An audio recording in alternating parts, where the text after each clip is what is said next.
At day in my life as a small content creator.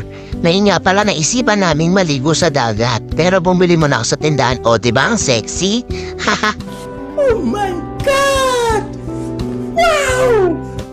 Eto nga pala guys, yung mga nasalanta ng bagyo nitong nakaraan. Ayan siya oh. Dati siyang may bahay sa tapat ng dagat. Makikita niyo dyan guys oh. Ayan. Ang daming nasirang bahay. Kawawa naman yung mga nakatira dyan, bigla silang lumikas. Maninis naman yung mga dagat dyan. Mga talaga, ayan akala mo. Feeling sexy. O diba, macho. At ayun na nga, naligo na kami ng asawa ko, diba?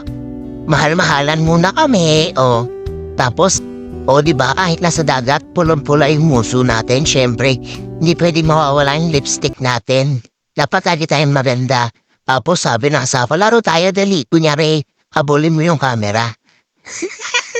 As ako naman si habol, syempre, hindi tayo papahuli. Dapat ako yung video, ako yung bida.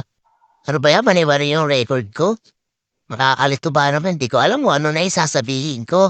Ayun lang guys. Nakwento ko lang po ano nangyari sa akin ngayong hapon. Sana'y natuwa kayo sa video ko. Thank you!